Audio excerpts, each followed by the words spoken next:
மக்களவை எதிர்க்கட்சித் தலைவர் ராகுல் காந்திக்கு எதிரான பாஜகவின் வன்முறை மிரட்டல்கள் தான் இப்போது தேசிய அளவில் பேசு பொருளாக மாறியிருக்கிறது. வெவ்வேறு சித்தாந்தங்கள் கொண்ட இரு கட்சிகளின் தலைவர்கள் கொள்கை ரீதியாக விமர்சித்துக் கொள்வதே ஜனநாயகத்தின் நடைமுறை. ஆனால் பாஜகவின் தலைவர்களோ வன்முறையை தூண்டும் வகையில் ராகுல் காந்தியை தாக்கி வருவது கடும் எதிர்ப்புகளை கிளம்பி வருகிறது. பல்வேறு மாநிலங்களின் தலைவர்கள் ராகுல் காந்திக்கு ஆதரவாக குரல் கொடுத்து வருகின்றனர். இதுபோன்ற கருத்துக்கள் தெரிவிப்பவர்களுக்கு எதிராக கட்சி ரீதியாகவும் நடவடிக்கை எடுக்க வேண்டும் எனவும் உங்கள் தலைவர்களுக்கும் நிர்வாகிகளுக்கும் நல்லொழுக்கத்தை கற்றுக் கொடுங்கள் என்று பிரதமர் நரேந்திர மோடிக்கு கடிதம் அனுப்பியிருக்கிறார் காங்கிரஸ் தலைவர் மல்லிகார்ஜுன கார்கே. அதே நேரம் இதுபோன்ற கருத்துக்களுக்கு எதிராக நடவடிக்கை எடுக்க கோரி காங்கிரசின் பொருளாளர் மற்றும் பொதுச் செயலாளர் அஜய் மக்கேன் புதுடெல்லியில் இருக்கும் துக்ளக் சாலை காவல் நிலையத்தில் புகார் கொடுத்திருக்கிறார்.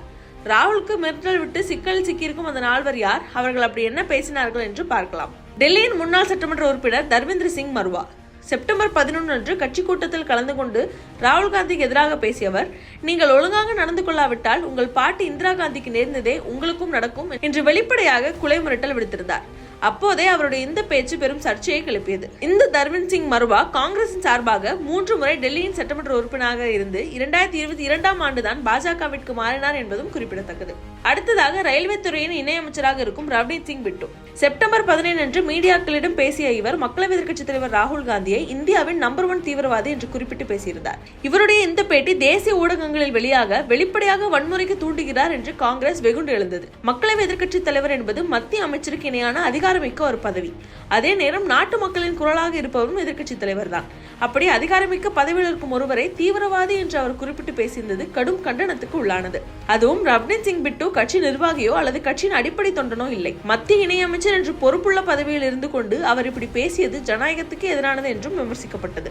ரவ்னீத் சிங் பிட்டு முன்னாள் பஞ்சாப் முதல்வர் பியான் சிங்கின் பேரன் என்பதும் குறிப்பிடத்தக்கது. 2009, 2014, 2019 என்ற 3 மக்களவை தேர்தல்களிலும் காங்கிரஸ் சார்பாக போட்டியிட்டு வென்றிருந்தார். 2021ஆம் ஆண்டு மார்ச் மாதம் முதல் ஜூலை மாதம் வரை அப்போது மக்களவை காங்கிரஸ் தலைவராக இருந்த ஆதிர் ரஞ்சன் சௌத்ரி மேற்கு வங்க சட்டமன்ற தேர்தலில் கவனம் செலுத்தி வந்ததால் அந்த பொறுப்புக்கு வந்தார் ரவ்னீத் சிங் பிட்டு.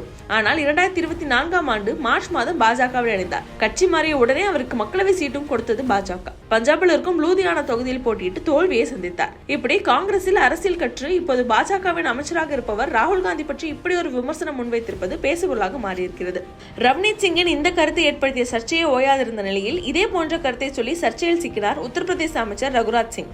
அரசியல் ரீதியாக மத்திய பிரதேசத்தின் முக்கிய நகரான இந்தூருக்கு வந்திருந்தவர் செய்தியாளர்களை சந்தித்த போது ராகுல் காந்திக்கு எதிரான கருத்துக்களை பேசியதோடு ராகுல் இந்தியாவை பிரிக்க நினைக்கிறார் என்றும் கூறினார். நேரம் ராகுல் காந்தி இந்திய தேசத்தை கொள்ளையடிக்கவே இத்தாலியிலிருந்து இந்தியா திரும்பினார் என்றும் அவரே நாட்டின் முதல் தீவிரவாதி என்றும் சொல்லியிருந்தார். அவருக்கு எதிராகவும் வழக்கு தொடரப்பட்டிருக்கிறது.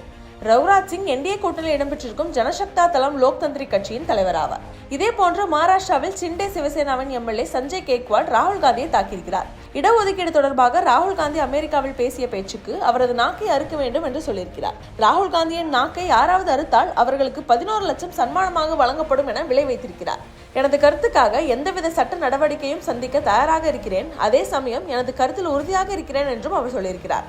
அவருடைய இந்த கருத்துக்கு தங்களுக்கு உடன்பாடு கிடையாது என்று பாஜக மாநில தலைவர் சந்திரசேகர் பவன்குலே தெரிவித்திருக்கிறார். இதே போன்ற நேரடியாக மிரட்டும் துணியிலான கருத்துக்களை பாஜக தலைவர் தெரிவித்து வந்தாலும் பாஜக தலைமை அவர்கள் மீது எந்த ஒரு நடவடிக்கையும் எடுக்கவில்லை என்றும் குற்றம் சாட்டியிருக்கின்றனர் காங்கிரசார். ராகுல் காந்தி தொடர்ந்து பிற்படுத்தப்பட்டோர், பட்டியலின மக்கள், பழங்குடியினர், சிறுபான்மையினருக்காக குரல் கொடுத்து வருவதால் தான் பாஜக இதுபோன்று அவரை தாக்குகின்றனர் என்றும் சொல்லியிருக்கிறது காங்கிரஸ். ராகுலுக்கு ஆதரவாக குரல் கொடுத்திருக்கும் தமிழ்நாட்டு முதல்வர் மு.க. ஸ்டாலின் நாளுக்கு நாள் ராகுலுக்கு கூடி வரும் பொதுமக்களின் ஆதரவு பலரையும் மிரள செய்துள்ளதன் தொடர்ச்சியாகவே இத்தகைய அச்சுறுத்தல்கள் விடுக்கப்பட்டிருக்கின்றன. ராகுல் காந்தியின் பாதுகாப்பை உறுதி செய்யும் வகையில் மத்திய அரசு உடனடியாக நடவடிக்கை எடுக்க வேண்டும் என்று சொல்லியிருக்கிறார். இவர்கள் மீது என்ன நடவடிக்கை பாயப் போகிறது என்பதே இப்போது அடுத்த கேள்வியாக மாறியிருக்கிறது.